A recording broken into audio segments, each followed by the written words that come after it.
If you're a divorced Christian woman who is tired of feeling broken, too old, or like you missed your chance at love, I need you to hear this. You are not damaged goods, and God is not finished with your story. But winging it and dating after divorce is exactly how you end up repeating the same painful patterns. Inside my Dating After Divorce membership, you will get a proven framework to spot red flags early, weekly coaching calls for real dating situations, and a community of women who truly get what you're walking through, all rooted in faith and practical guidance. Right now, I am looking for a few founding members to lock in 50% off for life before this offer closes and the price goes up. No more settling out of fear, no more giving your heart to men who haven't earned it. You deserve a love that honors you, and it's time to believe that is possible. The link is in the show notes, but do not wait. This offer will not last long.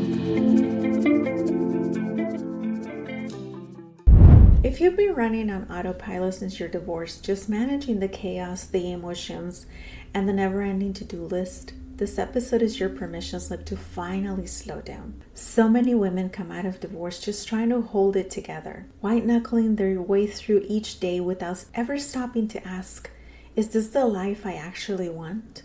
In this episode, we're diving into what it really takes to shift out of survival mode and into a life rooted in peace, clarity, and purpose.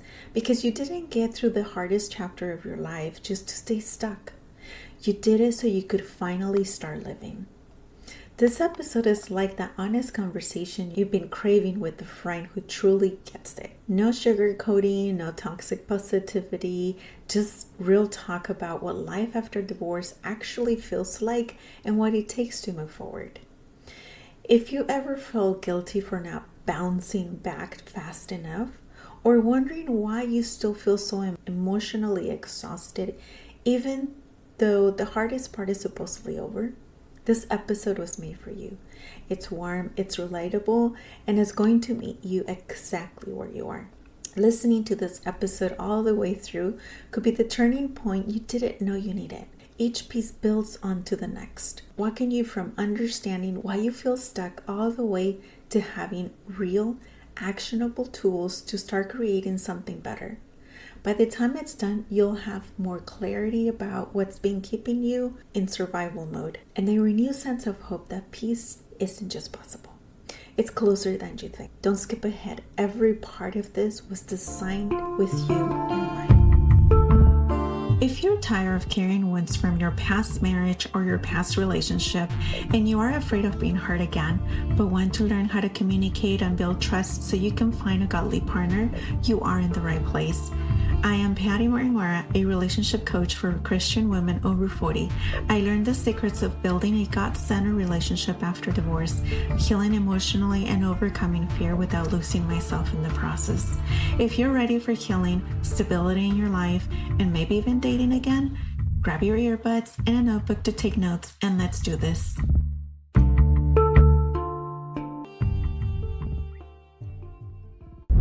Imagine this. It's Tuesday night. The kids are finally in bed. The house is quiet, and for the first time all day you sit down. You should feel relieved, but instead you just feel empty. You look around at the life you're managing and realize you can't remember the last time you felt like yourself. Not the version of you that was someone's wife. Not the version of you running from appointment to appointment. Just you. You're not falling apart. You're not ungrateful. You're just exhausted from holding everything together for so long that you forgot you were allowed to want more than this. That moment right there, that quiet, heavy Tuesday night, that's survival mode. And if that hit a little close to home, you are in the right place. See, we tend to go through these 3 steps after divorce. You're stuck in reactive living. Reactive living means your entire day is spent responding to whatever comes at you.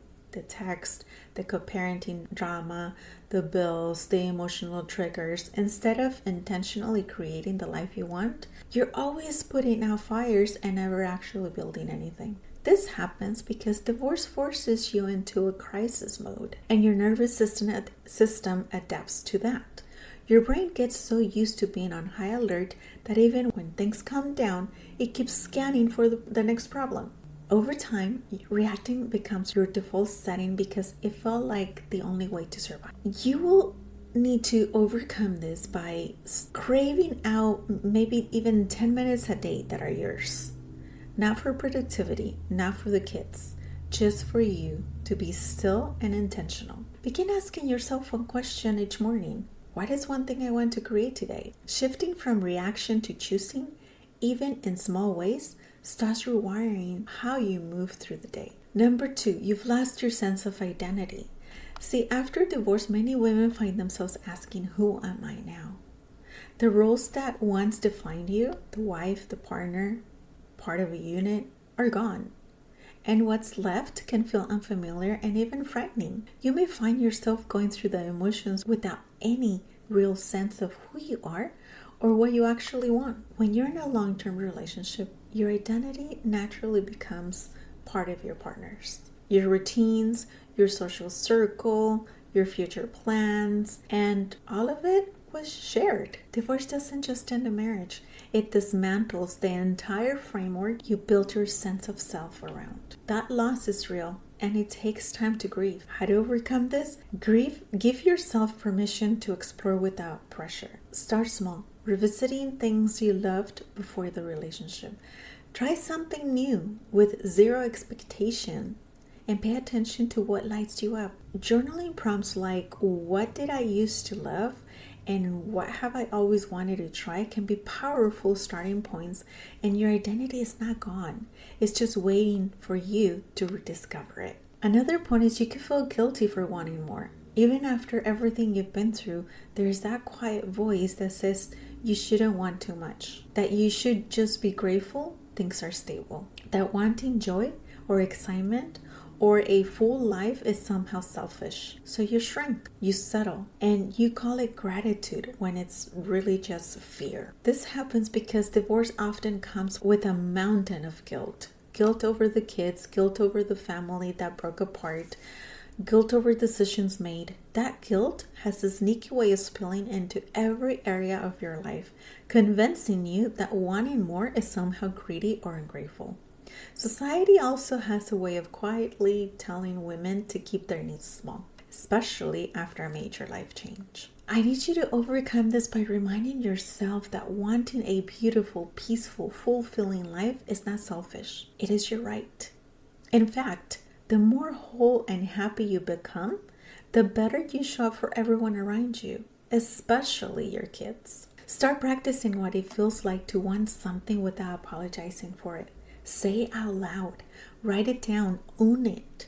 You survived the hard part. You are allowed to want something wonderful on the other side. So here's what we covered today. First, we talked about reactive living, how divorce throws your nervous system into survival mode, and how you can start making small intentional choices to take your power back. Second, we explained losing your sense of identity. Why it happens, why it's completely normal, and how rediscovering who you are can actually be one of the most beautiful parts of this journey. And third, we unpacked the guilt of wanting more, because you deserve to want a big, full, peaceful life, and it is time to stop apologizing for it. If today's episode resonated with you, share it with the woman who needs to hear it. And remember, you didn't come this far just to stay stuck. You've got so much life ahead of you. Let's go build it. Change everything. Your calling did not end with your marriage. It is just getting started. As we wrap up today, I just want to take a moment to acknowledge you for showing up, for listening, and for trusting that God is not finished with your story. That takes faith. And faith is actually what's going to carry you forward. Survival mode got you through the storm, but God never intended for you to stay there. He has so much more for you. Jeremiah 29:11 says, "For I know the plans I have for you, declares the Lord. Plans to prosper and not to harm you. Plans to give you hope and a future." That verse is not just words on a page. It's a promise written specifically for the reason you are walking through that right now. So take a deep breath and release the weight you've been carrying.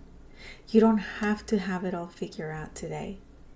Trust that the same God who walked with you through the hardest moments of your life is already going ahead of you, preparing something beautiful on the other side. Take what resonated with you today, bring it to Him in prayer, and take one small step forward in faith. I'm rooting for you. And more importantly, He is. Until next time, take care of yourself, lean on your faith, and remember, your best chapter is still being written. Thank you for listening. Till next time, blessings.